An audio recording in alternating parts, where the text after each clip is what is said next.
un trésor impérial disparu, une dynastie assassinée et un mystère qui hante encore les experts. Où sont passés les fabuleux diamants des Romanov? Ont-ils été cachés, volés ou secrètement vendus par ceux qui détenaient la clé du dernier secret des tsars? Bienvenue dans l'une des plus grandes énigmes de l'histoire, l'affaire des diamants volés de la famille Romanov. Avant de sombrer dans le chaos, la Russie impériale brillait de mille feux. Et parmi ces trésors, les joyaux des Romanov étaient les plus convoités du monde. Des pièces d'une valeur inestimable, serties de diamants, d'émeraudes et de rubis d'une pureté exceptionnelle. Ce trésor, accumulé sur plusieurs générations, témoignait de la puissance des tsars et du luxe inouï dans lequel vivait la famille impériale. Mais lorsque la révolution russe éclate en 1917, la dynastie des Romanov est brutalement renversée. Nicolas II, Alexandra et leurs enfants sont arrêtés. Les bolcheviks prennent le pouvoir et avec eux, une question cruciale se pose. Qu'est-il advenu des joyaux impériaux?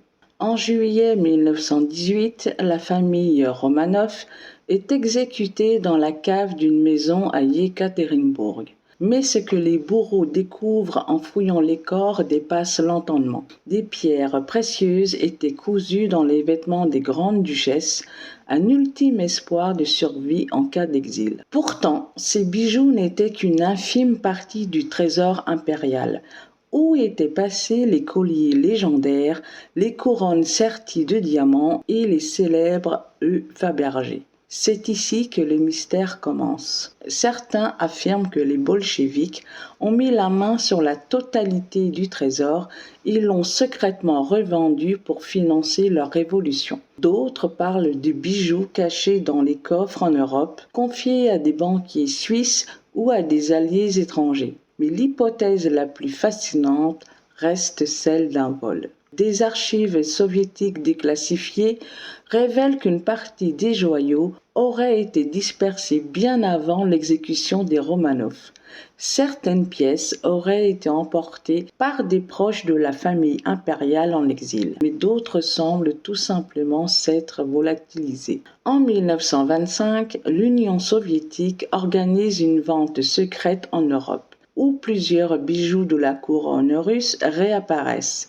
Londres, Paris, New York, des acheteurs anonymes acquièrent ces trésors, certains disparaissant à nouveau dans des collections privées. Mais une grande partie du butin reste introuvable.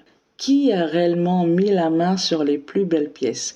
Ont-elles été volées par des gardes bolcheviks, cachées par des aristocrates russes en fuite, ou bien se trouvent-elles encore aujourd'hui dans les coffres oubliés quelque part dans ce monde? Plus d'un siècle après la chute des Romanov, certains indices continuent de semer le doute.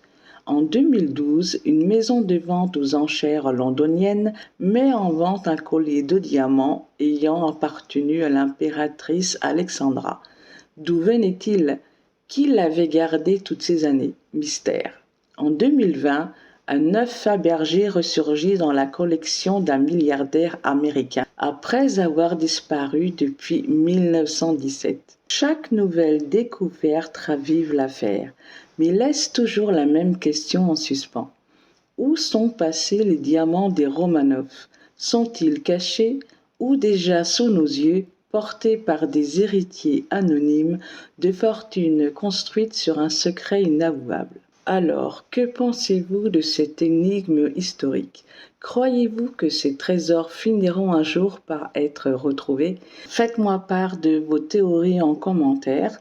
Et si vous avez aimé cette plongée dans l'histoire, n'oubliez pas de liker, partager et vous abonner pour d'autres mystères royaux et scandales historiques.